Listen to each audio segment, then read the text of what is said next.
शिव महापुराण जैसे पवित्र ग्रंथ में कहा गया है कि भगवान की कृपा बटोरने के लिए दो चीजों को जरूरत है, एक है देह और एक है धन। इन दोनों को भगवान के काम में लगा दीजिए। जब तक भगवान की पूजा नहीं कर लेते हैं, घर मन छोड़िए। ऑफिस जाओ भगवान को वंदन प्रणाम करके, और घर में कभी लड़के मन जाओ, झगड़ करके मन जाओ। ऑफिस दफ्तर भी जा रहे हो तो ऐसा लगे कि आप चार धाम की यात्रा में निकले हैं। आप मंदिर में जाते हैं, पैसा मांगते हैं, तो वो ऑफिस आपका काम भी तो आपको पैसा ही देता है। घर में कभी घर वाली से लड़के मन जाइए।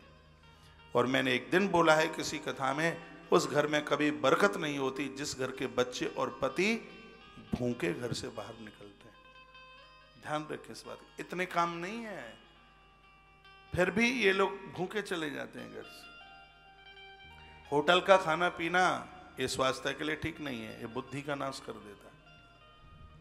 वो जूता पहन करके तम्बाकू खा करके रिगड़ा, तम्बाकू का रिगड़ा मुंह भरा हुआ होता है, दाल में तड़का लगाता है, कुछ टपक जाता है उसमें।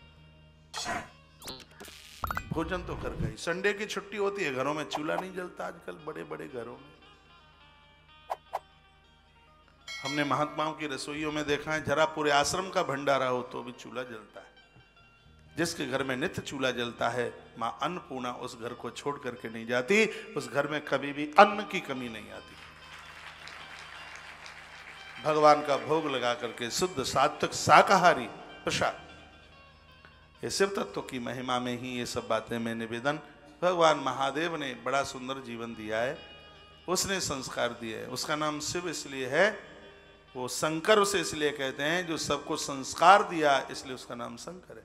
अभी हम 3-4 दिन की कथा कर रहे थे, रुक्मिणी मंगल। हो सकता है आप में से किसी ने सुनी हो, उधर राजस्थान में हो रही थी रुक्मिणी मंगल। बड़ा अद्भुत कार्यक्रम था और बड़ी उसमें अच्छी अच्छी बातें थी। उसमें वर्णन था कि इस धरती पर सबसे पहले भांवरें किसी की पड़ी तो वो पार्वती और महादेव की।